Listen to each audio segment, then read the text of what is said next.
The nerds that know, we are running a little bit late. We apologize for that, but we are here. We are present and accounted for, at least most of us. We are going to talk about some things today. I should probably have the agenda sitting in my face so I know what we're talking about and not looking for synonyms of random words that I don't really care about. How you guys doing? My name is Mark. Today I am Wart, which is from Halo. I think I used that last week too, and I liked it, so I just kept it. Here with me is Commander Kane. How you doing? I'm pretty good. If you're tuning in now, no, this is not the Goon Squad, although we are playing them on the radio. We are. It might look like the Goon Squad, but we're actually geeks today. And my name is a reference to something that we're going to talk about later. I figured it was. And the man of the hour.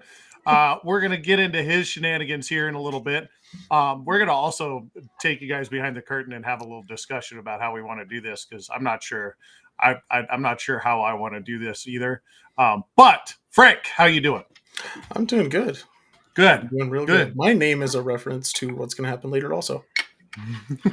Your name is Tank. Yeah.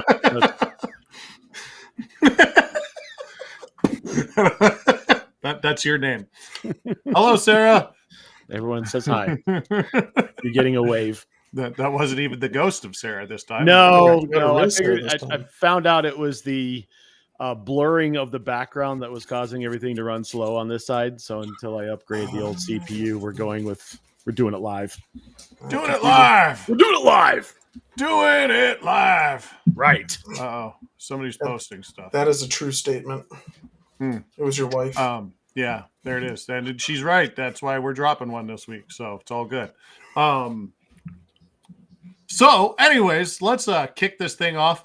For those of you who are following along with what's going on the Facebook, some of you might have seen a picture of a guy in front of a bonfire.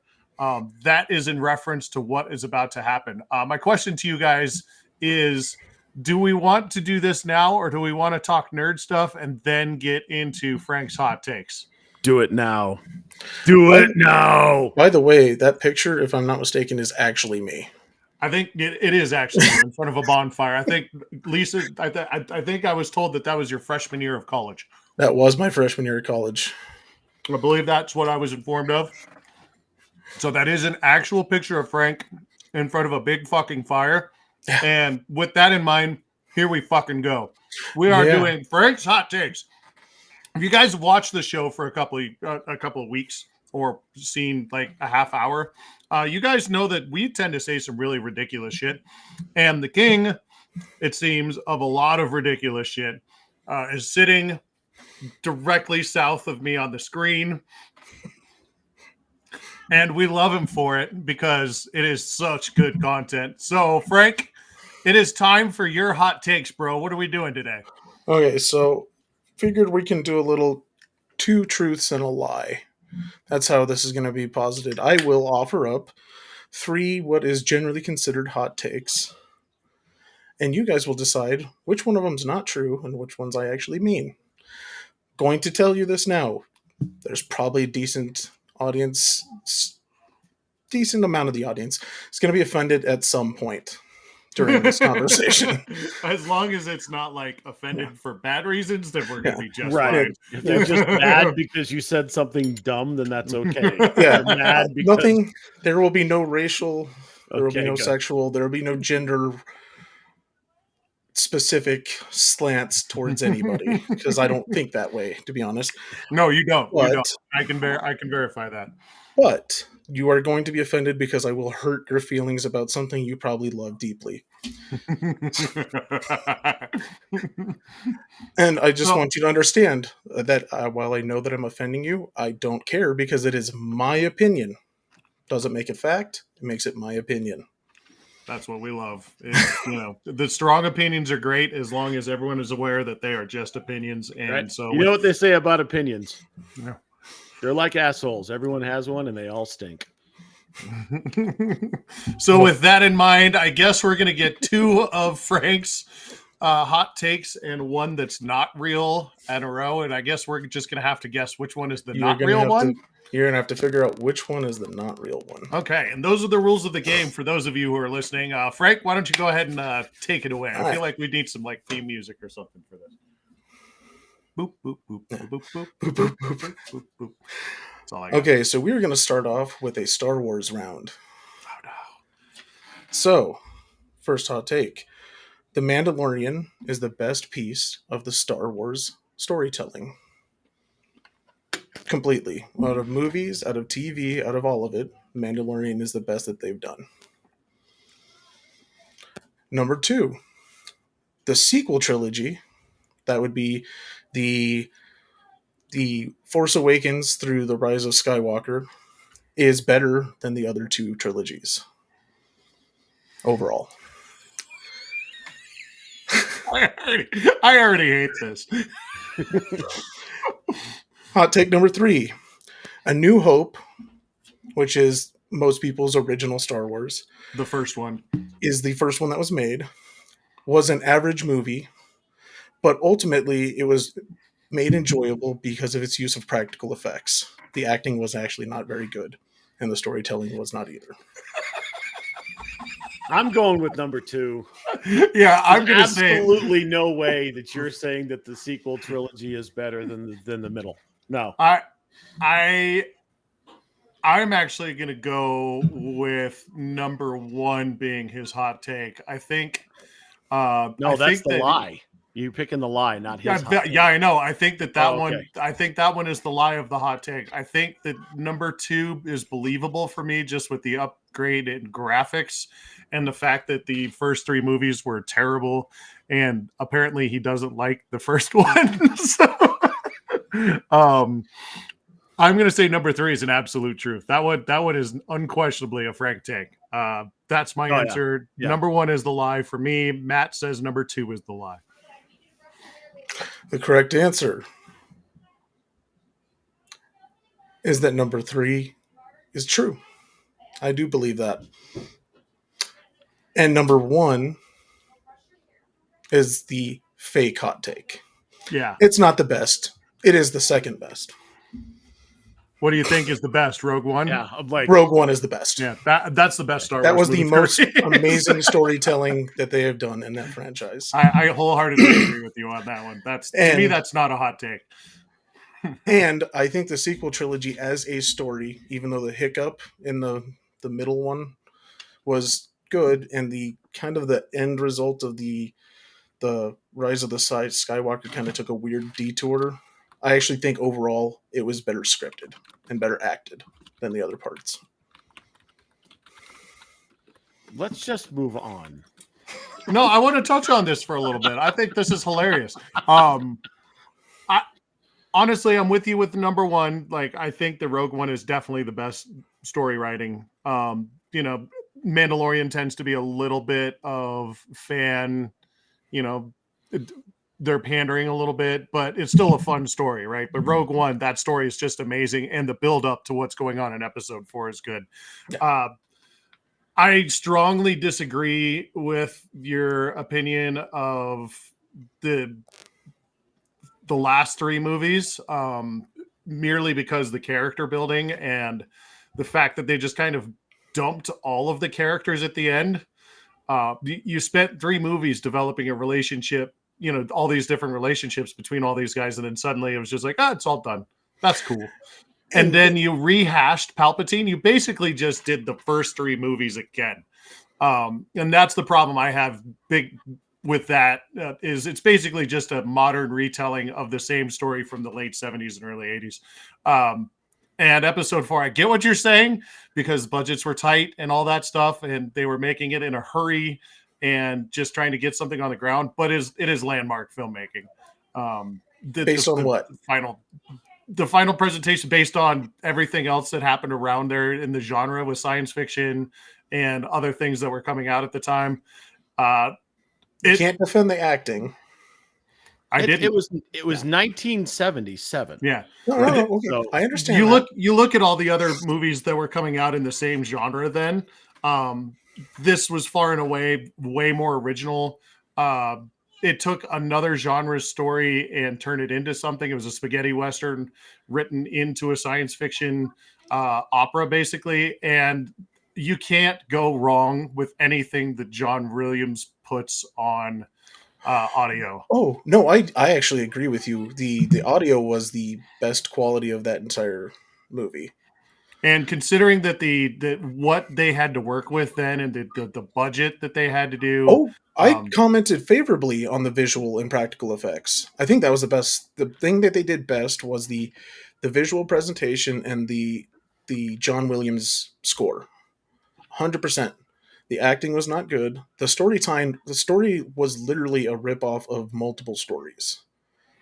agreed, but that's kind of storytelling in general. A lot of these stories are just rehashes of other things. It's been that way since the dawn of television and actually the dawn of fiction. I don't disagree with you on that. I want to hear it what wasn't Pat's wholly takes original. are. Everyone was blown away because of the visual effects. That was the biggest thing. That's what blew people away from that. And the marketability. It was so marketable. Like, oh yeah, definitely marketable. But yeah. so was Street Sharks at one point. So Matt, I need you to step in, or are you even going to say anything at this point? This is you have it speechless. This opinion is so indefensible. I just can't with you right now because who gives a fuck about the acting? These are all brand new people with the exception of one person and James Earl fucking Jones, so they had to get who they could get. Oh, and Alec Guinness, pardon me. Alec Guinness is an absolute genius in his own right. Oh, Alec Guinness was amazing. I agree. Yeah. It's not George Lucas's first film. It was really his second. In this universe, THX 1138 was his first one. And if you watch that's a movie that will just put you to sleep. It is absolute garbage. It is awful. It is awful. Yeah, it's so bad. but you can see where he was building to.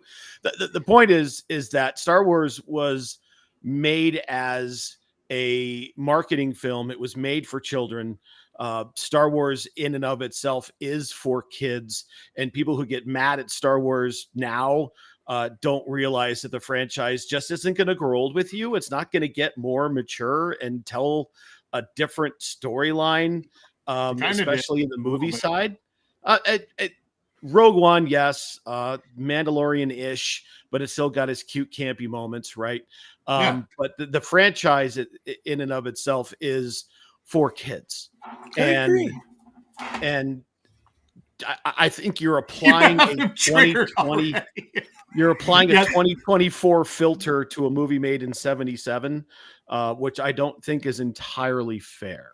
And Frank, I'm not going to bag on you anymore about this. I love this stuff and I want you to continue doing it. So I don't want to hammer it away from you because I love your opinions. No, I love it. I love it. It's the same reason why, when Belichick and Brady were together, I rooted for the Patriots because I just love to watch people just be crazy mad about stupid shit. And so I love your opinions. Don't get me wrong. I said this was an average quality movie. It was. Considering everything else, 2001: A Space Odyssey was made before this movie, and it was better. And it was a similar type of story, a similar science fiction. It was not similar in any stretch of the imagination. No, it was. The only thing it had in common with Star Wars was that science it was in fucking space.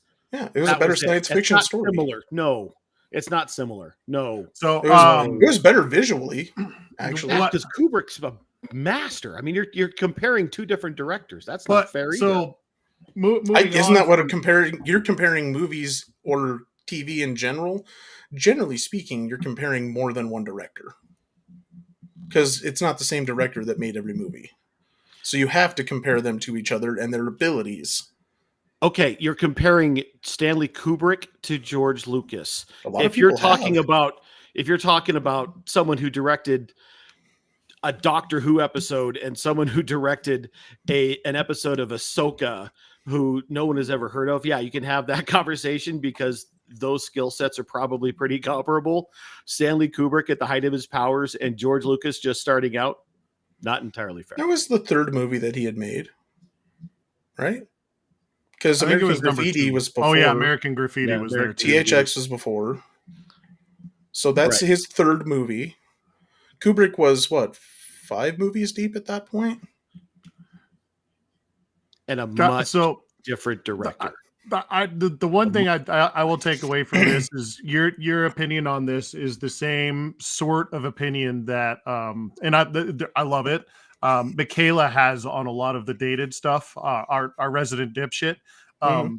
She as well will do the animation and acting and that kind of thing from a 2023 perspective instead of like a 77 perspective, and realize that I wasn't alive in 1977. Right, exactly. And Michaela does the same thing, but neither was I. I saw that movie from the 1990s, probably 94, 95 Matt, is when I saw we get that Star you're Wars. old, bro. Well, I saw it in the theater that on the day it was released.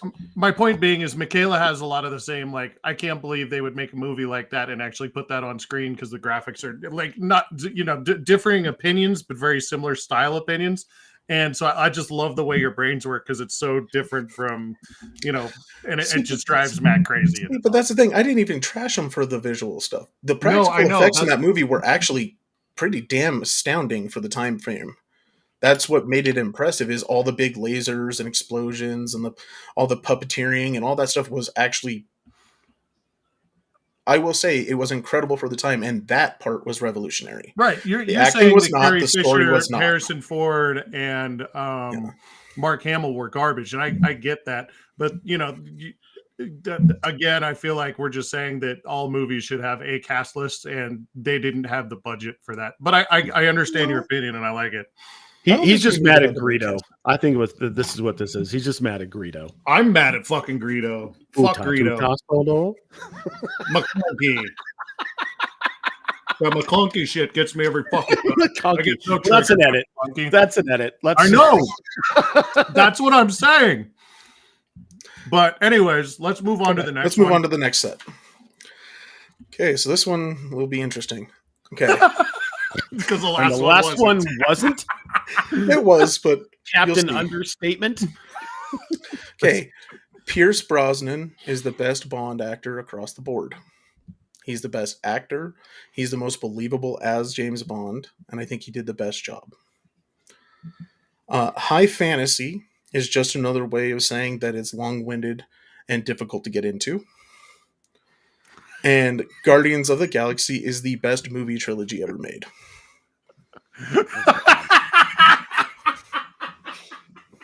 Jesus. Hit 3 different sectors on that one. There's 8 more after this one, right? Oh yeah. Jesus. I can't possibly believe that you think that the third one is true, but you might. I still haven't seen the third one because I know it's going to be emotional, and it's one of those things where like I have to be in the right frame of mind for anything. Like, we have been stuck on the Danny Pink dies episode of Doctor Who for like 3 weeks. Oh wow. And if you remember the last time we had a hiccup on Doctor Who, it was the pawns die. Angels Take Manhattan. Yeah. So I don't do that much drama very well, so I haven't seen it yet, but I have a hard time thinking that you think that that's correct. Okay. But because you said that one, now I can't remember the first one. First one is that Pierce Brosnan is the best Bond across the board. I wholeheartedly think that you agree, that you believe that. I wholeheartedly believe that's your Bond. So I wholeheartedly think that you believe that. But having said that, I know for a fact that I don't know for a fact, but based on what you said before about high fantasy movies, I really think that number 2 is a truth. I believe wholeheartedly number 2 is the only truth that I know for sure. I'm going to say number 3 is a lie. This is a good one. 3 is a lie. Yeah. You know what? I'm going to go the other side. Just because I can't think to myself that might actually be something you believe, even though you probably do. because all these are actually believable. But I'm going to say you don't truly think that Brosnan is the best Bond. Okay. Number 1, Pierce Brosnan is the best Bond, is a true statement. Yeah, I do think he was 100%. The best Bond.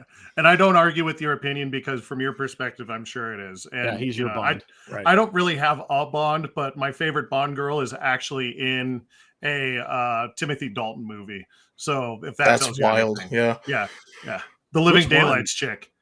Oh, yeah, jealous. Fucking that's jealous, a good choice. Man. She gets me. She gets me. Yeah. But anyways, I like Maude Adams because she was a Bond girl twice. Yeah. Number 3, Guardians of the Galaxy is the best movie trilogy. Is also a true statement. No, from beginning to end, that tells a complete story. But all of the characters, the sequels do not suffer from being sequels. There is no drop in storytelling, and it ends, while very emotional, it ends on a high note that gives you hope for the future. And that's hard to do when you close out a trilogy. So what is your actual take on number 2 then? I think a lot of people use that as an excuse to not read. Because high fantasy in written form is usually pretty good, but people just can't get into it because it's like, oh, it's too much words. I'm like, yeah, that's the point. You're reading a fucking book. There should be words. And that's the biggest thing. And this is also kind of how I defend my take on Lord of the Rings. The book took me less time to read than to watch the movies and was much more enjoyable. Well, that throws your that throws my theory out. When you were fixing your audio, the take peek behind the curtain. When you were fixing your audio earlier, he was like, "Yeah, the Lord of the Rings thing sounds like something that carried over from reading the books." Throws that out of the window. I like the books and the Hobbit book. I love the stories. The way they were written was awesome. The way they were presented on film made me want to pull my own teeth instead. Not a Peter Jackson fan. Not a Peter Jackson fan. Yeah. Matt, I can see where you're coming from with. I can see where you're coming from with Guardians because every one of them is good. I was just going to, Matt, my question was going to be to take this a different angle with you, is to ask you if there were any trilogies you could think of that were better. The first one that came to mind was Godfather. But Godfather 3 was so that bad. Third movie. Yeah, third it does a little bit, but it's still got that emotional bit and that silent scream at the end. When Michael's daughter dies is just a visceral, like it just brings the whole thing together. And 2, but it is one of my favorite movies of all time. And you can't have 2 without 1, so that goes without saying. But Godfather 2 is just fantastic. Like it blows a lot of other films out of the water. But I can see one of the best sequels ever, actually, Godfather 2. Yeah, I can see I can see how you would take it down a notch with 3 being the way it was. I mean, there's some other trash trilogies out there because a lot of them are just money grabs, right? I mean, Alien 3 was garbage. Yeah, I mean, it's hard. The original Star Wars trilogy is pretty up there for me. I don't know. Indiana Jones has got to be up there. The first the original Indiana Jones trilogy is pretty good, especially the way they finished Indiana Jones comes up during this conversation. I can't wait. Oh, good. But overall, I don't think your opinions are as rough as your Star Wars ones. No, the Pierce Brosnan one, I understand 100%. He's a great James Bond. He's a great James Bond. Yeah, absolutely. But like most of these actors, with the exception of George Lazenby, were actually really good James Bonds. To be honest, don't tell Alton Brown that. Yeah, right. I brought that because Matt got into a Twitter beef with Alton Brown about 3 years ago. Seriously? George Lazenby. That's now hilarious. I will say. Now, that movie does have a redeeming quality because it is the soundtrack that Louis Armstrong wrote entirely, and it is so fucking good. The soundtrack to On Her Majesty's Secret Service is one of the best Bond scores. Right. But, I understand the other two. It makes a lot of sense. Telly Savalas as an earlobeless Blofeld is just stupid. It's so stupid. We're going to conquer the world with allergies. What? And the end is stupid as fuck, too. Oh, my God, I know. I'm going to get married. I'm married. She's dead. Next. Bang. Fuck, I'm dead. All right, what's next? All right, let's go with the next set. Austin Powers is the best work of Michael Myers' career. Okay. The Shawshank Redemption is a mid-tier movie, and it's regarded in cinema as high as it is because it was overplayed and Morgan Freeman's awesome. The Usual Suspects is a bad movie held up by a good twist ending. It's 2 or 3. It's 2 or 3. It's gotta be. Wait, what was the first one again? Sorry, Austin Powers is Mike Austin Myers' Powers best is work. Mike Myers' best work. I could actually see that, right? I actually believe that that's true. Yeah. He's got a lot of stuff, and his film stuff is really bad, with the exception of that, Right. and How I Married an Axe Murderer. Yeah. I mean, have you seen The Love Guru? Shrek is pretty good too, and so I'm gonna. Cat in the Hat's I'm gonna, good. Yeah, so I'm actually going to say that number 1 is The Lie for me, because I just, with what our the link between our two families is I am Shrek and your wife is Donkey. So I'm gonna go that Mike Myers' best work is Shrek for you, and not Austin Powers. Although I believe Austin Powers is better. Yeah, I agree that Austin Powers is better, and I think occasionally, even if we are spitting hot takes, you do actually get one right. So I think you're right there. What was the third one? The Usual Suspects is Usual bad Suspects. movie held up with a twist I ending. believe that's your opinion on that, because I don't really care for that movie either. So I'm gonna go with number 2. Number 1, Austin Powers is the best Mike Myers movie, is my actual opinion. I believe that is his best work. See, it was tough for me. I couldn't. Shrek is a second close. There's a close second. Right. So many different characters. So good all the time. Eminently quotable. It's awesome. The Shawshank Redemption is a mid-tier movie, and its regard in cinema is held up by Familiarity and Morgan Freeman. Is my actual opinion. I believe that. It was an okay movie. There's been a lot better jailbreak movies, crime thrillers, much better. The Lie was The Usual Suspects. I actually think it's a well-acted movie and a well-told story, and it gets hampered because of the time that it came out, because there's a lot of really good stuff that came out around that time, and so people just either don't remember it, or the only thing they remember is the Kaiser Soze twist. Well, which is funny, because anytime you mention Kaiser Soze, I reference Kaiser Soze a lot. People are like, "What?" And I'm like, "Never mind. Not explaining it." So that one was kind of not entirely surprising. I know a bunch of people who aren't huge fans of Shawshank. I love the film personally, but that again, not super indefensible. Yeah, and I totally agree on the Mike Myers bit. I mean, that's the Spidey Shack is so fucking good. It's such a good all movie. Three of those movies. Honestly, that might be the best trilogy of all time. That is a good trilogy, actually. I should have thought of that. All of those, I just thought about it.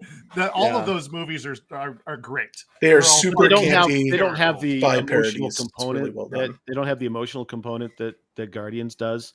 That's kind of woven through it, and that whole story about family that's kind of woven through it. Okay. I can't really be upset at any of those. Okay. Yeah. Next, this one's going to be fun. There we go. 2001: A Space Odyssey is visually impressive, but held back by stilted dialogue. The Princess Bride is overrated and obnoxious, and most people only like it because it's highly quotable. I'm going to punch you right in your throat. Michael Keaton isn't really a very good Batman, but people say it is because of what came afterwards. I believe that number 2 is The Lie.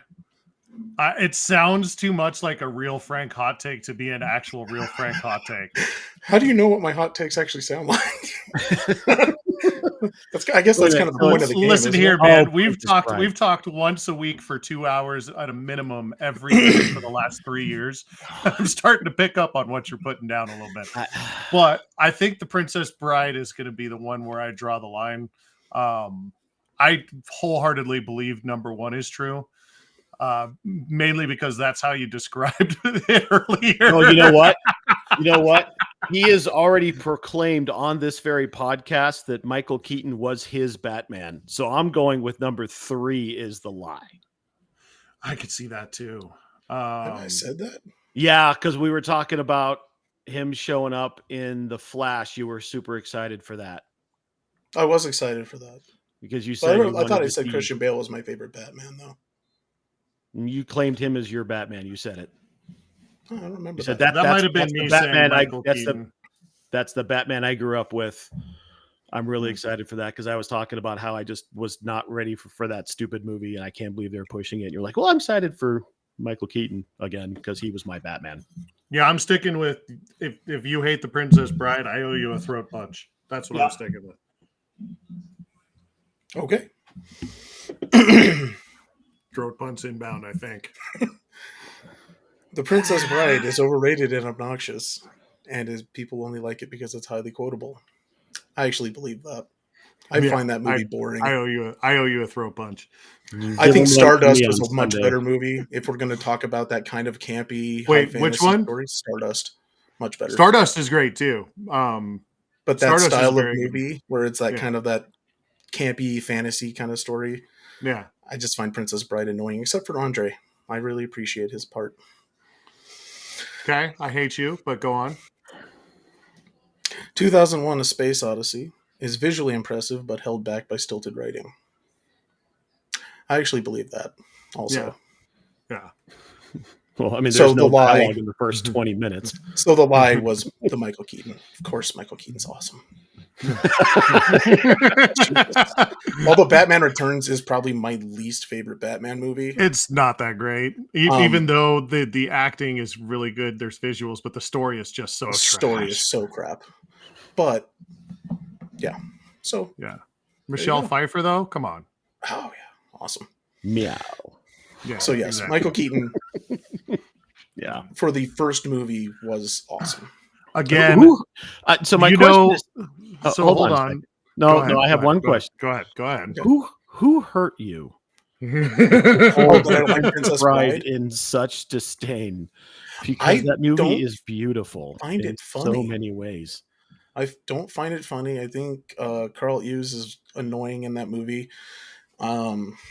Carrie Ills? Yeah, that guy. Yeah, that dude. Like, who's Carl? Carl. Yeah, that tells you as much as you need to know. I don't remember the dude's name. So, there are parts of it that aren't bad. There are parts of it that are actually a little bit funny, but for the most part, I don't find that movie funny. You need help. Sorry to hear that, buddy. I kind of figured that might anger some people, but sorry to hear that. I've seen it enough. I've seen it enough times. I'm not disappointed. I'm sad for you. Yeah, right. That's how I look at that. Also, an opinion that Michaela would probably share because she hates Wallace Shawn, and Wallace Shawn she only knows from Star Trek Deep Space Nine.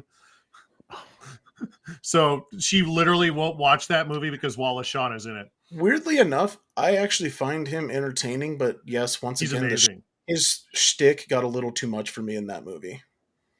He's amazing. Well, that's why he only lives through like the first 20 minutes. Sadly, that was still too much. Mandy Patinkin's acting in that movie is unbelievable. And the sword fight between Carrie Ills and Mandy Patinkin, who both had, Carrie Ills is on the national fencing team for Great Britain, so that was legitimate. Mandy Patinkin had to practice left-handed for like 6 months to get that good. It's an amazing scene. That whole scene with the sword play is like, for me, that's you can see like when he does the spin, there's obviously the bag there. Like cinematography wise, it's not very well done, but the battle building and the sword play there's not a better sword play scene in cinema than that. I would debate that. I give you Qui-Gon and Darth Maul. Okay, that one's okay. But honestly, again, I give you Rey versus Kylo on the water when they had that fucking battle at the end of that movie. Pretty good but we're also talking about stuff that was done, partially with CGI, and this was done all, this was all manual stuff, and the filmography was a lot different then. So you can see a lot more of the actual sword play. And I actually agree that the sword fight's actually not bad. That is a good part of that movie. Okay. Although What's the next? annoying verbal interludes during the sword fight. Oh, it makes it so good because both of those guys are so calm and not winded at all the entire time, and just verbally just like, that's the best part of that is the fact that they're just so nonchalant the entire time that they're having It this helps amazing build the fight scene. tension. Yeah. I'm Inigo It's so Montoya, and I just want to end this movie. Okay. Go on. On to the next set. Go on. I can't. Let's do one more because we're already a half an hour into this thing. We're Yeah. gonna be here for 2 damn hours. We're gonna have Only to one break more? this All into- right. Let me figure out. Yeah, pick a good one. We may go back to it later, depending on how much the rest. Of Yeah, we can do this again. Let me see. We're definitely doing it again, but we may go back to it later tonight. I want to save that Okay, one. I get you. Here we go. We'll go with this one. Okay. Do you have them on Post-it notes? I do. He does. That's why I was laughing. Okay, so here's an interesting one. Stanley Kubrick has great ideas, but he is too far up his own ass for the movies to be held in the regard that they are. He's a pretentious twit. Most 80s teen movies are actually kind of creepy and are really horrible for the women that are in them. Boogie Nights is a top 10 movie, but the artsy followers of Paul Thomas Anderson don't show it the respect it deserves because of the subject matter. Oh, wow. Those are... Matt, what do you got here? You can't actually think that Boogie Nights is a top 10 movie. That's what I'm going with. I could see the other two for sure. I'm going with number 3.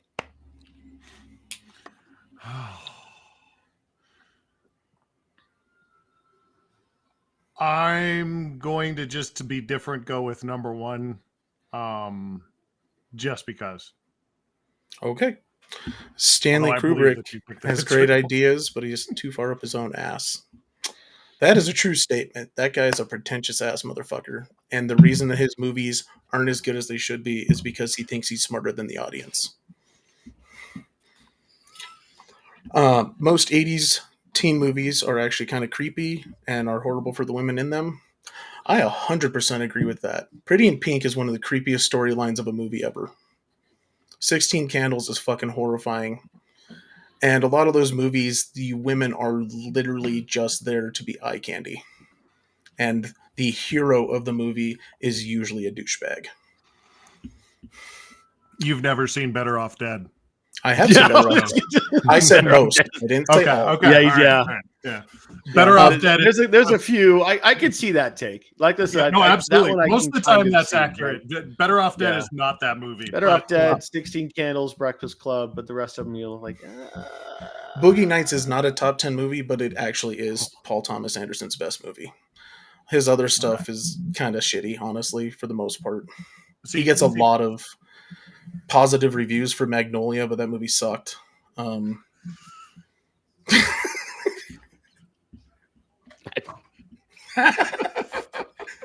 But I never saw it, so I'm just. That is his best movie, though, Boogie Nights, which a lot of people disregard it because it's obviously about the porn industry, but it's so incredibly emotionally depth that it actually is a very intriguing movie. It was the top 10 piece that sold it for me. Yeah. Like, there's no way you can think that Boogie. No, it's not top 10. Probably top 50. Yeah, it's a really good movie, actually. Would you accept a remake of it if there was a remake coming out? Yeah, but it still has to be Mark Wahlberg. Okay. I bring up remakes because make it Donnie. looking through the list of things that we are talking about coming up here, there is a lot of remakes up and coming. Let's go ahead and get started with some of these remakes. The first one I want to talk about is apparently David Lynch's Dune is getting a remake. Did you see this? No, it's getting released into theaters again. He re-released, re-release. Yeah, it's a re-release. It's not a remake because you can't remake. I mean, the remakes already happened 4 times. They've done the series on Sci-Fi and then this latest thing. Yeah, this thing that's coming out, which is fantastic. Yeah, they're re-releasing the 1984 version of Dune into theaters. On screen in the theater, it's actually a fun watch if you don't know anything about the fucking story. If you've ever read Dune and then you watch that, you're going to walk out of that thing and shake your head, just like they're shouting at fucking rocks. It kind of reminds me of what Game of Thrones did to the end of the story in the series versus, granted, they didn't have a whole lot of source material, but they just kind of putsy fucked around for 2.5 seasons. That's what David Lynch did. He putsy fucked around for about an hour and a half. The only really redeeming quality about this movie is if you watch the director's cut, you get more Patrick Stewart saying awesome shit, which is amazing because this is, very pre Captain Picard. So a lot of folks didn't really have a lot of introduction unless they saw Excalibur. Yeah, putsy fuck. That's one of my favorite phrases. I love putsy fuck. I've never heard that before. I've never heard you say that. You never heard me say putsy fuck? Oh, you're putsy fucking around? Yeah. That's really funny.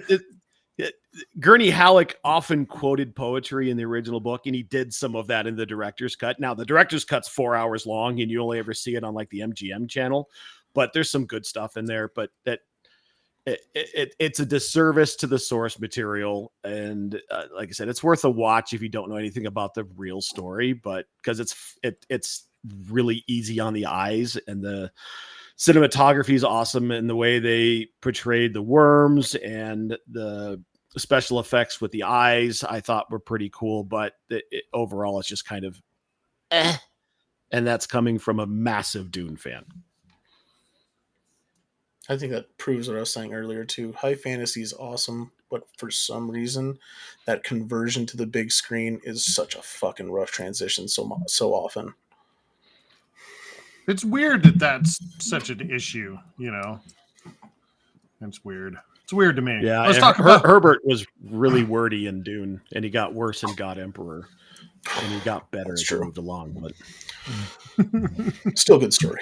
Let's talk about another remake. Awesome story. Let's talk about another remake that's also a remake of a remake of a remake, and let's get into something that is near and dear to me and Matt's heart, and that's Battlestar Galactica.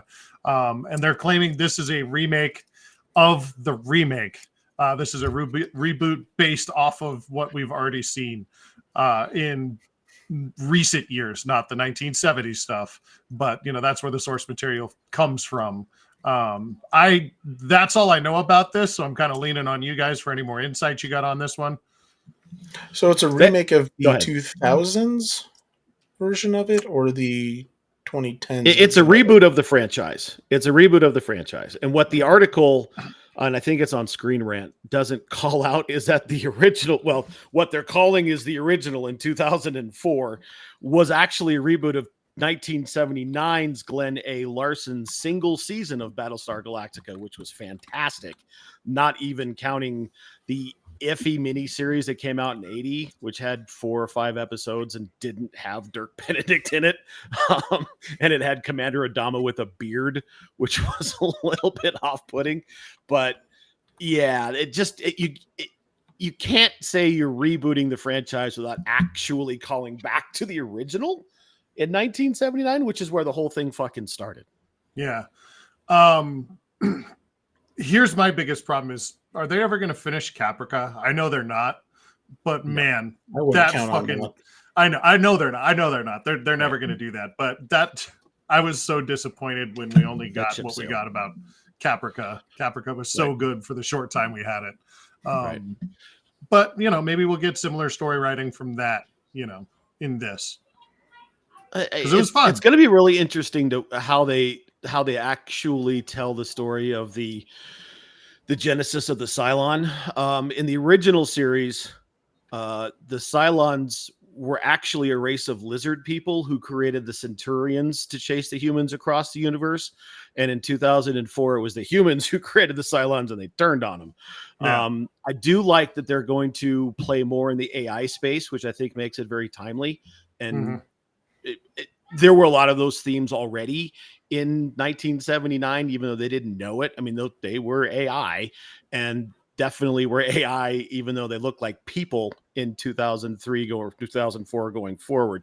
The other part of Battlestar that's genius is in the original, there were a lot of religious and mystic themes interwoven throughout the entire thing. I mean, one of the head Cylon commanders was named Lucifer, for God's sake. Right. You know, he looked like a goofball with his glowing blue lips every time he spoke, and his freaking pointy head that sparkled. But he was Lucifer, and there were angels, and there was an actual devil. Like Satan made an appearance in the original Battlestar, played by Patrick McNee. God, I know too much about this shit. Also, this Commander Kane was the original commander of the Pegasus, which is why I threw this in here, played by Beau Bridges. One of my favorite cameos in any science fiction, because I think he played it absolutely brilliantly. And if you go back and watch it today, it still holds up. But they also carried a lot of that religious mysticism into the reboot series, especially with the Starbuck thing. And, you know, they weren't necessarily calling out gods and angels, but they were there. Yeah, they were there. It was a lot more understated than what you had with, you know, the big glowing white ships that showed up in 79. And it's a great story. It's a great universe. It's very finite. Like, it starts and it ends. In a very short amount of time. So it's going to be interesting to see what they do with it, because it's, you know, like they leave and then they find Earth. So there's, you know, we already know beginning and the end is how they fill the middle. So I'm looking forward to it. I hope it's good. Now, will this lead to 2025's version of 2000's version of 1992's version of 1980's version of V? Oh, God, will we get another V? I would love them to redo V. Right? That's what I'm saying. Like, all this stuff, they're running out of stories, so they got to start redoing some of this stuff. And the V that came out in my lifetime was pretty good. And then, you know, going back and watching the source material, obviously that, you know, suffered from a lack of budget, but still a lot of fun to watch. The story was good. There's some really good V clones out there. There's one particular, I think, running around on Netflix, and I can't remember what the name of it is, but it's basically about freedom fighters. Sigourney Weaver's in it. It's a lot of organic chemistry, and like I know you've seen the scene where they're like in some desert town and there's big giant aliens walking down the street, and they have a human in front of them with like this tube of shit going to the back of his head. It's like, rejoice, our overlords are here. And that one's a V clone. So there's a lot of that alien takeover stuff already out there. So I'm not sure if there's a need to do V again, but it would be cool if they did. Great. And it sounds like the aliens have invaded Tank's house and Diana is screaming and eating hamsters. Something is. Yeah.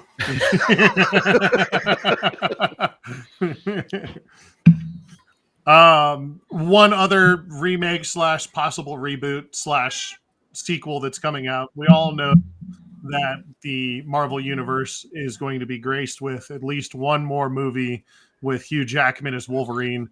Apparently, Deadpool 3 has finished wrapping. And from all intents and purposes, it sounds like this movie is going to be bringing back the family.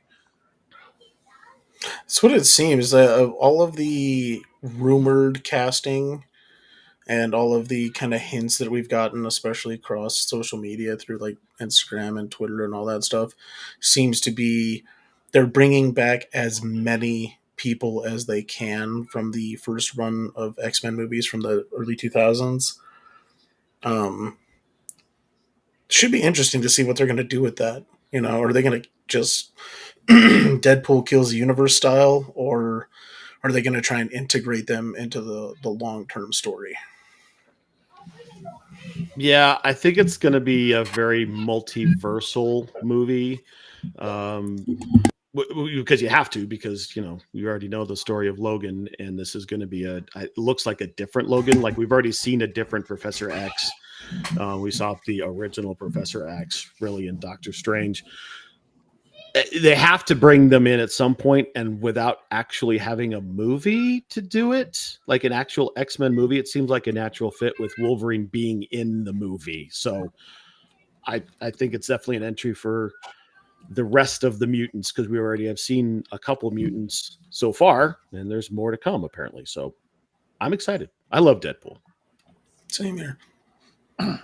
Yeah. Anytime we can get, Deadpool on TV is great. And anytime that we can get any form of Patrick Stewart on television is also good. So I'm all on board with that. And then Hugh Jackman too. Halle Berry returning as Storm could be kind of cool.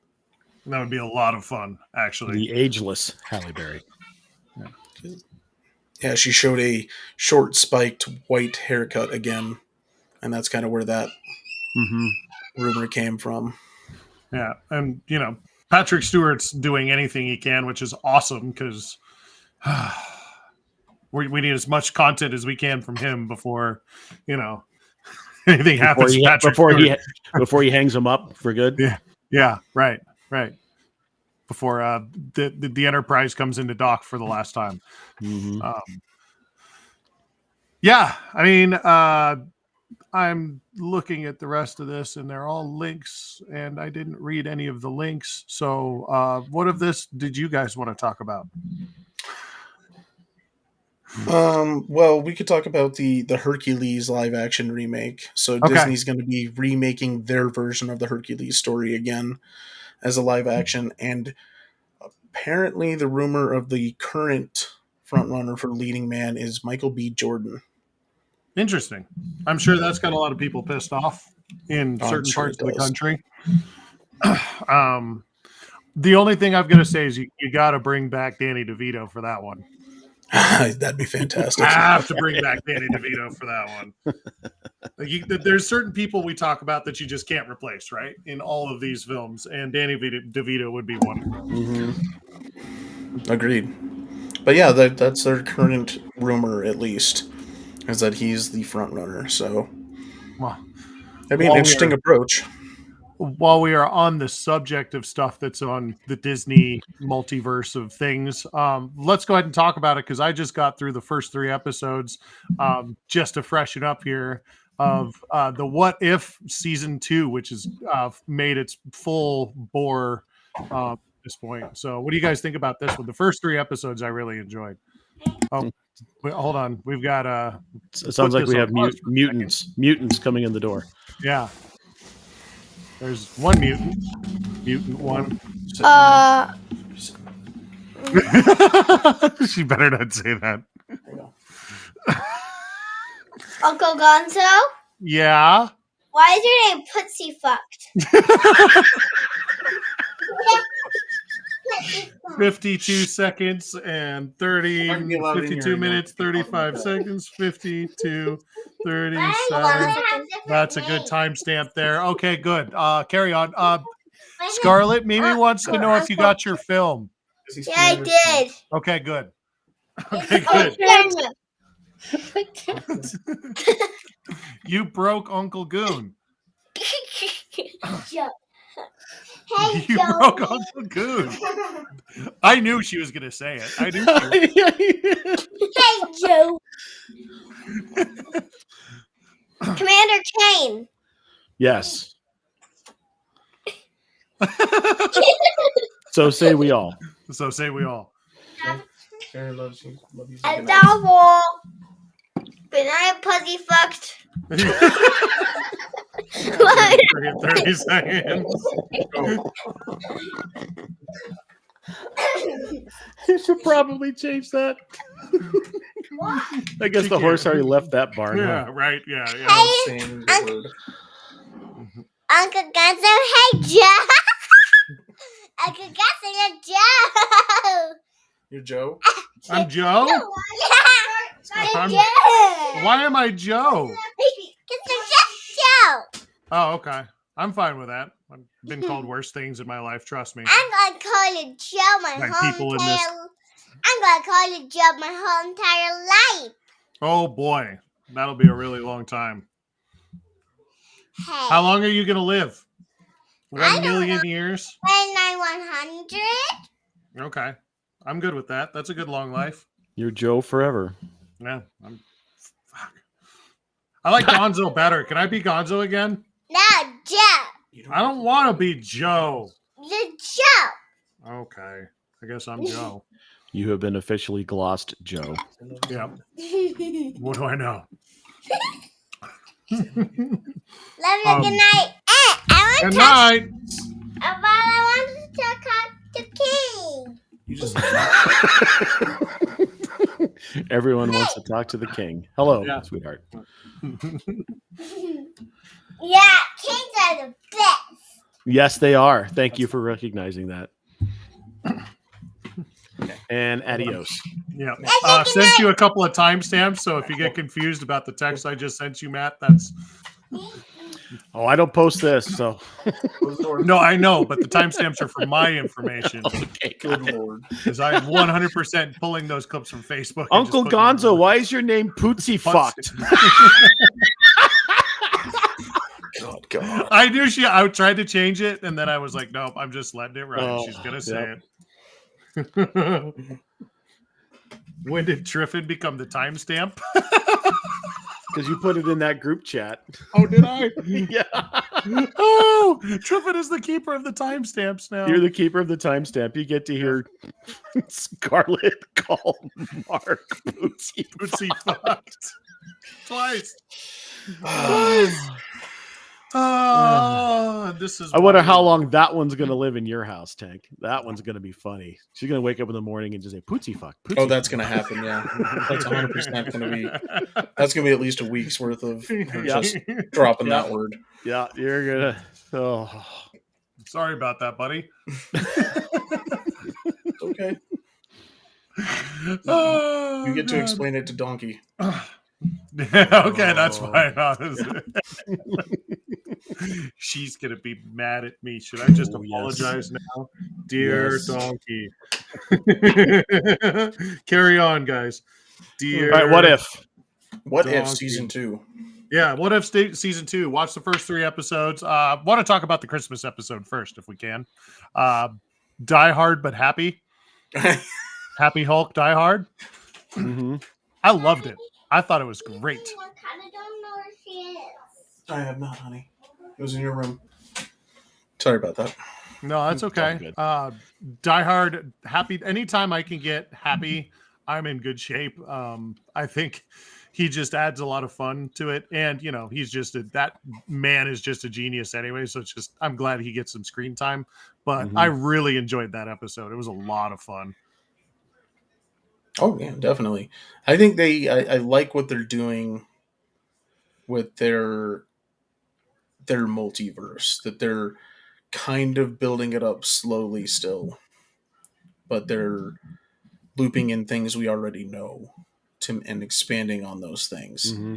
And I think this season 2 did a very good job of continuing that trend of giving us characters in situations that are not normally in, and bringing back some characters from the first season, and then kind of leaving it open that, hey, they may show up at some point in the future outside of What If also.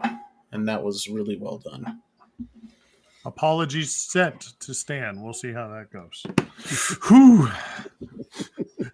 Dear Donkey. I enjoyed it. I liked, first of all, I liked that they dropped an episode every single day.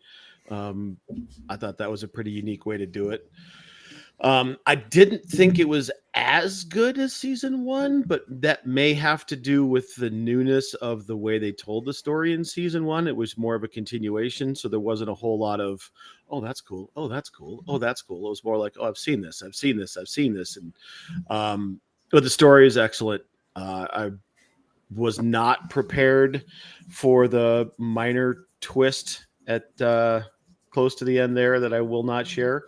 Although I wasn't surprised after it happened. I'm like, oh, well, that makes sense. I just wasn't ready for it. Are you talking about the last episode? Yeah. Yeah. The return. It's been long enough. You guys can talk about it. You guys can talk I don't want. No, you've been... already seen it. You haven't seen it yet, so I'm not going to ruin it for you. No, so go ahead. No, it's actually pretty good. So I'm just going to leave. I just wasn't prepared for it. Yeah, it was such a sharp turn, but it was done well. Yeah. And again, what I like about the way they told the story is they plant seeds at the beginning and it all comes to a head at the end, even though it's stuff that you saw in episode 1. Then, oh, wow, look at that. Now you have it in episode 6. And it was well done. So it's very much worth a watch. It's not a big time commitment. You could go watch it. Please. I gotta say, the second episode I was kind of disappointed in, just the way it kind of just ended, and it was just like, oh, everything's cool, you know. Avengers 1988, all good. Here we go. I liked that episode. I liked the characters that they brought in and the way they told the story and everything, but the ending was just like, you just left? Okay, cool. Yeah, it was a little too sudden on the ending. Yeah. Mm-hmm. It's just like, well, that kind of just was dumb. The episode was good, but the ending was dumb. It was just dumb. Episode 4 was a really fun action movie in a half an hour. I will say that. Mm-hmm. It was really well done. And kind of a cool variation on a story that we've been told. Because the premise for the story is the same as, the premise for the movie that it was kind of modeled after. But they did it in such an interesting way that it made it wholly its own story, which was really cool. And introducing Kahori as a main character to the storyline. You'll get to that in episode 6. Is that right? Yeah, episode 6. Holy shit, what a cool story that was. That's cool. Like I said, I like the characters in the episode too, and I like the twist with the Peter Quill, ends up becoming that guy, but then they just kind of just wrapped it up too nicely. It just kind of ended perfectly. And nothing ever ends like that, It just seemed weird. So I guess since we were talking about Marvel and there's a new show out, let's talk about that one. We have 3 episodes of Echo now? Or is it still they're just all 2? out. They're all out. Done. Oh, okay. Yeah, they're all out. It's done. Echo's out completely, if that's what you're talking about. Yeah, that's what I was leading into. What you guys think of this one? It was interesting because of how much historical context they gave the series. Because it is very much a piece-by-piece story that they're bringing you along. I know there was an unfortunate amount of negativity that came out about it because apparently it just didn't resonate with a lot of people. But I thought it was really good way to do not only an origin story, but also a shift for the main character from what we experienced with Hawkeye and stuff like that, because Echo is the same character from Hawkeye, and she's a bad guy, and she even goes into this story as the bad guy and wanting to be like this criminal mastermind. But then you get this story about her family and where she came from and the origin of her powers, and how it ends up playing such a vital role that her family is no longer, Wilson Fisk and her dipshit brother, but it's her actual family at the end. I thought that was really well done. Matt? Yeah, agreed. I really enjoyed the weaving in of Native American mysticism into the entire story. And the old Choctaw piece I thought was awesome and very well done. And they did throw out a big thank you to Choctaw Nation for their participation, which I appreciated. When you do something like that, you probably should have the people who know the most about it and who have experienced that life involved in it, which I thought was very good. I liked how they told where the leg came from, that the amputation. I kept looking for like a CGI thing, and then I went and Googled it. I didn't realize that the actress is actually an amputee, which makes the entire thing even more cool because of the way she acts physically. in the action side of it, it's like, this is fucking unbelievable how she's able to pull some of this stuff off. And granted, I'm sure, just like any actor, I'm sure there's wires and such and things going on, but whatever. She's doing shit I couldn't do. Yeah, I couldn't pull any of that stuff off. Really, and I have 2 feet, right? So this is good for her. Plus, she's actually deaf. So the representation there, I think, is awesome. Her acting debut was as Echo in Hawkeye, so they went and found her for that role, and the way they tied it up and finished it, and it's not going to spoil anything that she's now kind of an anti-hero, and I kind of get kind of a kung fu walk the earth vibe from her now, and it's going to be interesting to see how she crops up in. Did you just say walk the earth? Yeah, walk the earth. Yeah. It's a shout out to it's a shout out to Pulp Fiction, like kung fu and walk the earth. I thought maybe that was nope. That was a Chappelle Show thing. Absolutely intended. You'd be like kung fu and walk the earth. Yeah, walk the earth. Okay. Well done. There are some people who are upset about it. There are some people who are like, it's too woke. Shut up, dude. There's so many. Whatever. Get over yourself. It's a story. The actual original character is a Native American Latina person. So it's not like they even recasted anything. They just found a really good actor who happened to be one-footed. And she's really good at it. So shut up and quit being dumb about it. Also, here's the thing. Like, not all the shit that is made in the world is made for one group of people. So if you don't like it, don't hate it just because it's not made for you. Just say you didn't like it and move on. Stop hating everything. Stop being a dick. You're right. Yeah. And I don't know, I think my favorite part actually of the whole story was the silence that she exists in. When you get her first person perspective and how she hears nothing. It's nothing but silence. Except for the only thing that changes is her heart beating, the pace at which her heart beats. And she said it's the only thing that she can hear. Right. And it's such an awesome way to kind of tell that story from that person, because that's her reality. She doesn't hear anything. Right. So gets you right into the character's head. Yeah. Nothing. It was heartbeat and the bass drum in this at one point, fight. Yeah, you could, because she turned up the music and you could hear you could actually feel it. Like it wasn't like muffled. You actually could feel it. Was very well done the way they portrayed it, audiologically, auditorily, whatever. Auditorily might be the better auditorily. Yeah, I do like audiologically. I feel like that should be a thing. That sounds like That something I would say. Yeah. Yeah, audiologically. Oh, absolutely. Good series. 100%. Good series. More to come, I'm sure. We did get a little bit of Daredevil, which it's not a teaser. That was not a spoiler. That was in the trailer. Right. There were some words or some comments out there that you were going to get some old Defenders footage. That's not in here. That none of that. You actually just get to see new Daredevil stuff, which is cool too. So, and then the depth that D'Onofrio brings to Kingpin is one of my favorite things ever in Marvel. Yeah, he's great. Again, he's great. So good. So good. Yeah. Oh my God. They did such an amazing job. And how the season ended with that fight between Echo and Kingpin. Holy shit. And how they kind of reset Kingpin, and it's going to be interesting to see what they do with him. Yep. It's totally. I mean, you can see a particular storyline coming, which I'm excited for. Oh, I can't wait. Yeah. I'm assuming we'll probably get a little bit of that when they actually do the Daredevil. Yeah, Daredevil. I think that's what they're pointing towards. It's going to be a lot of that. Is there a flying saucer going by? I live next to an airport. There is an airplane passing over my house. Okay, cool.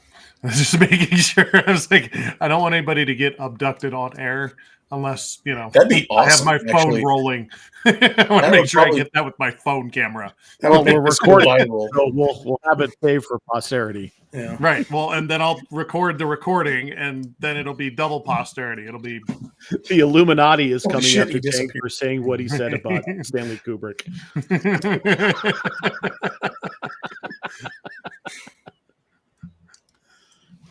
Oh man. All right. Well, I know there was another Disney thing that we wanted to talk about, and that goes back to Star Wars, which is Frank's favorite thing in the whole world. I know you don't hate it. I just you don't like episode 4 that much, or 3. Yeah. Oh no, I like 3. Sorry, 6. The worst one is 2, though. That is the worst. By far. Episode 1's the worst. Episode 1's the worst. I have one word for you: midichlorians. Yeah. Although episode 2 is pretty bad. Anyway, so let's talk about the new thing that's coming out. Let's talk about some Acolyte. Matt, I know you got some strong opinions about this one. Yeah, every time there's a trailer, it's in my TikTok inbox, so I know you're excited about it. Tell me what you see in this trailer. Tell me about what you want to see. Tell me about Acolyte. I want a deep, dark story, and I think that's what we're going to get. And I think we're going to get more.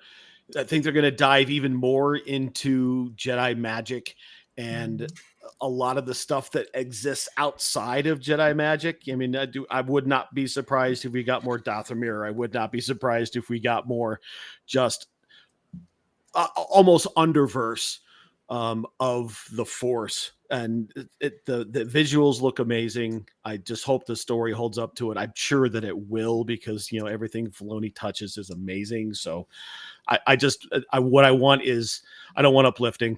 I don't want a positive thing. I want dark. I want violence. I want this to just tear at you in ways, as a Star Wars fan, that you have not been torn at before.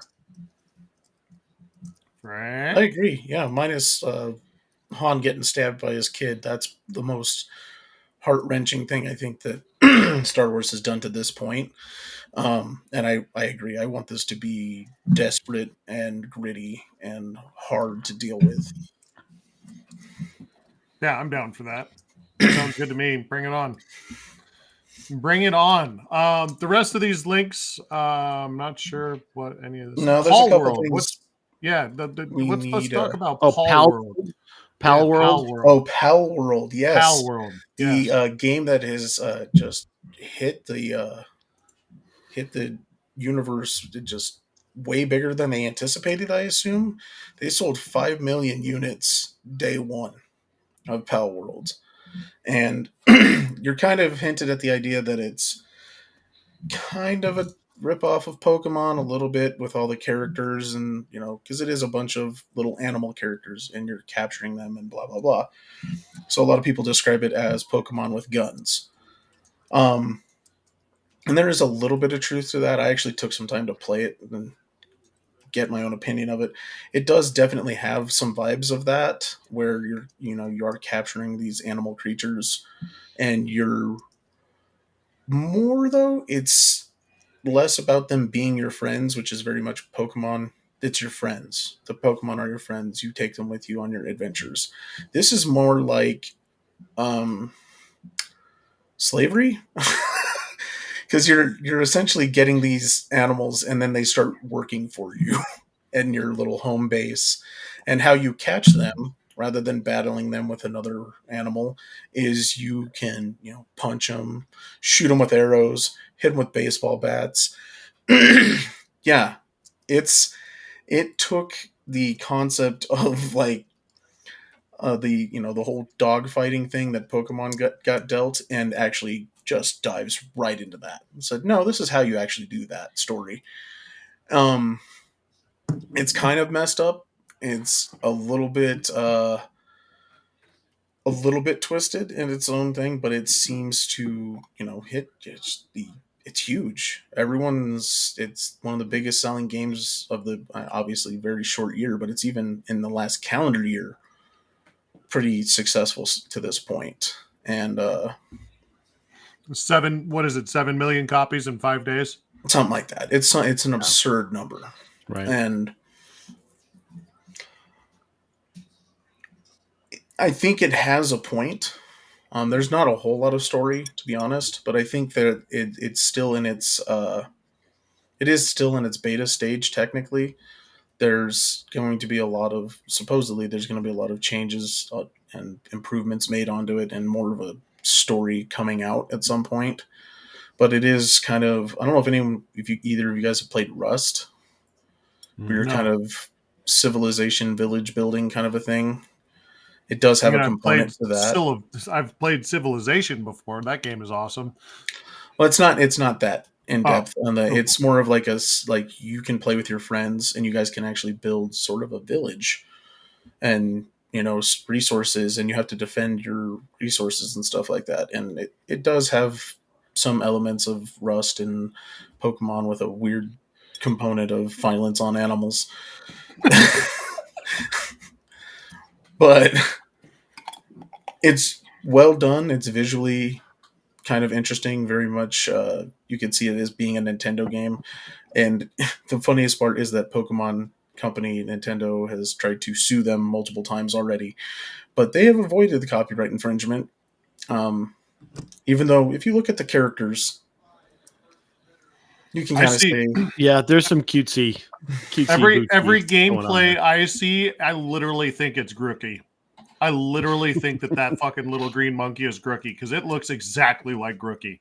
Yeah, there's a couple of those where you're like, oh, that's kind of the same animal, really. Yeah, right. It's the exact same fucking thing, same color scheme and everything. Right.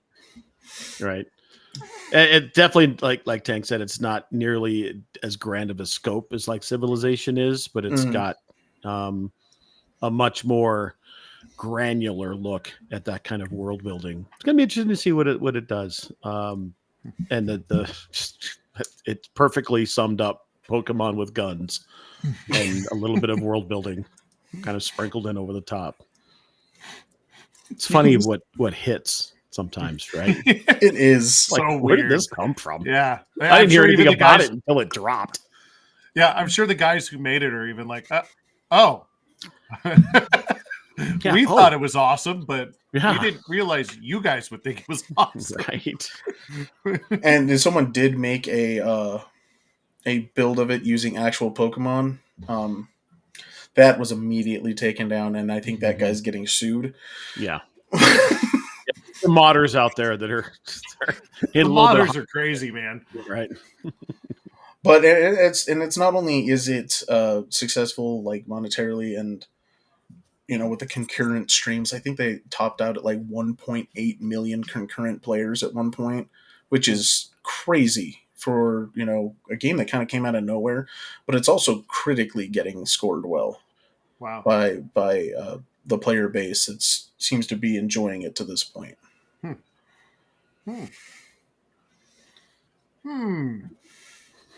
So there you go. Power. Give it a shot if you don't mind. You don't mind a little bit of animal violence. See, I think it's worth a play. That might be the part that gets me. Like I can deal with violence. I can deal with animals. I don't know if I can deal with violence on animals. I'm the kind of guy who will not watch a movie just because an animal dies in it. In fact, I was really mad, speaking of What If, when the fucking Peter Quill's Stuffy gets the fucking head chopped off by the lasers. I almost turned it off. We're like, fuck you. So I don't know if I could do that, but it sounds fun. Yeah, in Pal World, you can turn your pals, which is what they actually are called, you can turn them into meat that you can eat, because you have to eat to survive. There is a very big depth to the survival mechanic in it, where you have to, if it's cold out, you have to have a fire, you have to make shelter, you have to eat, you have to do all of those things, and you can turn your little furry creature friends into meat if you need to. Well, I mean, the professor turned Pokemon into candy somehow. Candies, yeah. No one really talks about how that worked, but we all talk about it. They just don't talk about it. They don't talk about it. You know that it's Pokemon Souls. Sure as fuck don't talk about it in Sinnoh, that's for sure. Mark, check your phone. Uh-oh. What is Triffin saying now? Uh-oh. I'll let you read it. Oh. A faithful listener, Triffin, just texted Mark and I and said, "Get over it. Oh, he disconnect. Oh, there he goes. I turned the camera off for a second to pretend. But Get over it. The horse was sad and didn't make it. I can't go down this road again. That's horrible. I can't go down this road again. Atreyu was too sad to live. All he had to do was not be so sad, and the horse would have been okay. But he wasn't. I'm sorry, I shouldn't be laughing. But how upset you get about it sadly makes me laugh. As I'm saying it, I'm so upset, but I'm still laughing because I know it's absolutely absurd that I'm so pissed off about it. I know it's stupid. I get it. But I think that makes me madder about it. Like, what the fuck did he say? Don't now? look. Jesus don't look. Christ. He didn't say anything. He put. There's a picture. Don't look. Oh, you're anyway. A fucking asshole. Griffin posted a picture of the kid pulling Atreyu, and the horse is just like, no. The horse was too sad to live. Oh, that thread is so on brand for Triffin. It's not even funny. No, it totally is. It's right. The horse was too sad to live, guys. Right. Just sunk right into the song. The fucking horse was too sad to live. Oh my. Well, do we want to tie this up with one more of Frank's hot takes and then call it a night? Yeah, because this other stuff I think I want to wait until the Duchess is with us, because some of these are stuff that she's more attuned into than I am for sure. Oh, and I don't think she'll have any kind of mercy on you like I have. She'll just tell you you're stupid if she doesn't like your opinion. No, he's talking about the rest of the agenda. Yeah, the rest of the agenda. Oh, yeah, for sure. I thought you were just talking about the Broadway-ish.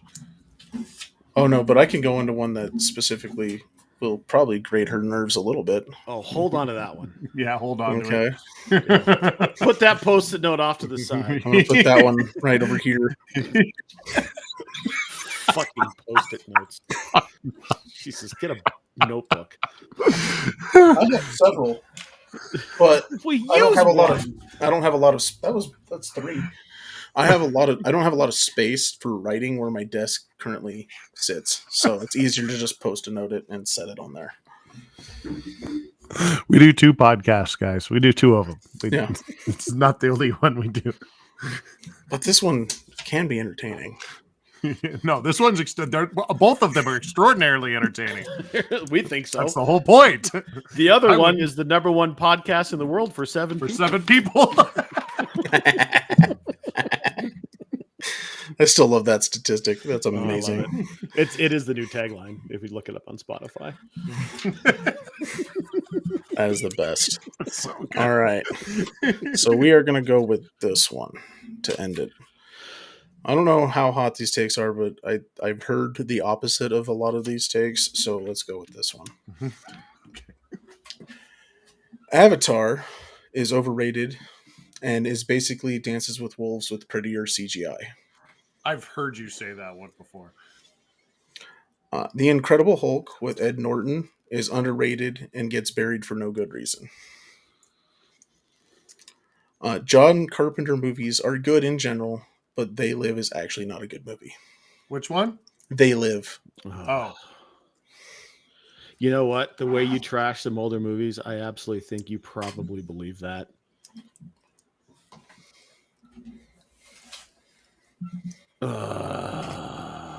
I believe the Avatar one too. Triffin agrees with you about Avatar. Yeah. I'm kind of on the same boat. I mean, it's all right. I hated it, to be honest. Yeah, I didn't like it at all. Right. It's really not very good. Yeah, it's a lot of people's favorite movie of all time. It's wild. Triffin's calling you an ass about They Live. Triffin, this is 2 truths and a lie. So one of these is not true, and I'm hoping the third one is the lie. Yeah. So I'm going to go with the third one in the hope that you're actually a good person.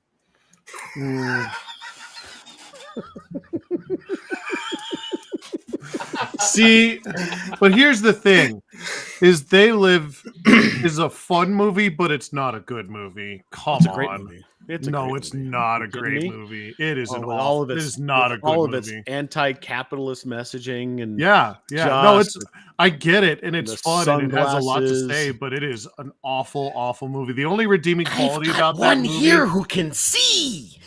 The only redeeming quality of that movie is the fight that lasts for entirely too long about a pair of sunglasses. Oh, bite your tongue.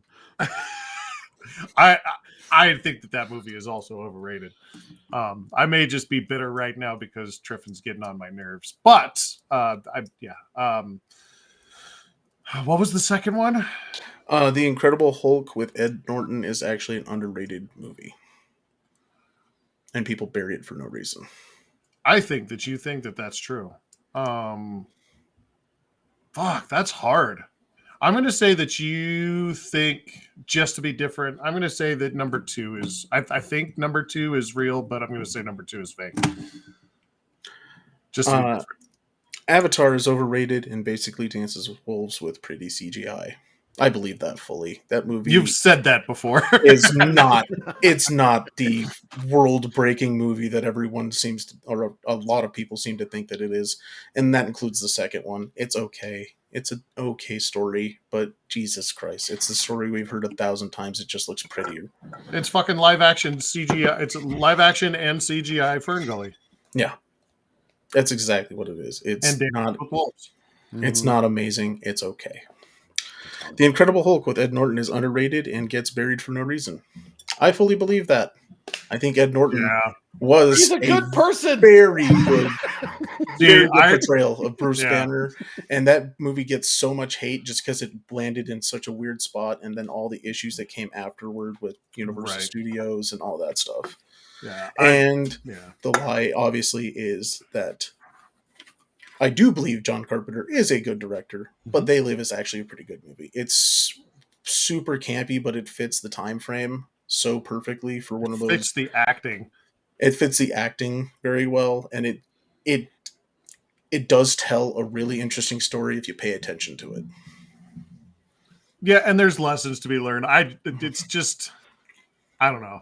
It's a fun movie. It's just not like a great movie. And that's the way I look at that one. Is it's a fun movie. It's fun. I don't think it's great. I think it's good. Yeah. It's good. Yeah, it's fun. Yeah, it's fun to watch. Mm-hmm. I mean, Roddy Piper chewing scenery with a shotgun in a bank is dude. So Nicolas Cage. Ever before Nicolas Cage became Nicolas Cage, right? Mm-hmm. In the dumbest fight of all time. Oh, that's the greatest alley fight ever. So over putting on a pair of sunglasses, and it just keeps going and going. And I'm saying dumb, literally life and death. Like what are the two things that Michaela and I enjoy most? Big and dumb. That's the kind of dumb I'm talking about. It's just so dumb. It's incredibly dumb. And it fits so perfectly. And Keith David's awesome. Roddy Piper's awesome. And it fits perfectly with that weird mid to late 80s thing where all the action style movies were so over the top. Oh yeah. I mean, that was the heart of, Seagal and Jean-Claude Van Damme and all that kind of stuff. So it's all of those movies. There's so many movies that fit that. Like Flash Gordon fits that same thing. 100%. Big Trouble in Little China fits that same thing, where it's like, holy shit, this movie is outrageous, but it just makes it so much more fun. Well, in honor of National Hot Sauce Day, I believe that one gets a peri peri hot take instead of a Mayan habanero XXX hot take, which is what your Star Wars bullshit is. Yeah, I was thinking that one was kind of a vampire hunter garlic hot take. So as opposed to your princess bride, which is like princess blood bride. of the blood of the three thrones kind of spicy hot take. Oh, yeah. I've got some other ones, but I want to save some of the really good ones. So oh no, this will be an ongoing thing. I think I'm enjoying this. Absolutely. May have to do a sports version of that at some point, I'm sure. Oh, I've got some interesting takes on that too. I know you do. You guys have heard a few of them. Well, guys, that's our show. We're gonna kind of call it quits there, I think. Frank, you want to pimp some stuff? Yeah, you can catch us tomorrow night for our My Brother's an Idiot podcast, where we will be going over some of the events of this last week and several events that are still coming along today and probably tomorrow. You can catch me at Tank Knox or Knox Nostalgic Collectibles on all the socials. And you can see us in 2 weeks. We will be doing probably a lot of the stuff that we didn't cover today and whatever else comes up. All out of bubble gum. Yep, Triffin's all out of bubble gum. He's all out of bubble gum. I came here to kick ass and chew bubble gum, and I'm all out of bubble gum. What the fuck? Matt, you got some stuff? You got the things? All of our things? Tank mentioned it. We'll be right here again tomorrow for a full Gooncast. It won't be a scramble. We have a ton to cover, lots of information, definitely some betting stuff that you should ignore for sure. Make sure you check us out there. And plus a ton of news even happening, like Tank said, today. And I'm sure more to come tomorrow, and some unfortunate hockey news that we need to talk about just a little bit. You can catch us on all of our social channels, on the Nerds That Know, everywhere that you can type the words Nerds That Know. Mark's Twitch, Twitter, and TikTok are at Poffle Time. My Twitch and Twitter at Puffalpagus, and you can find me at TikTok at King Goon Smoke. More Mexico stuff being cut and added all the time. The fishing was awesome.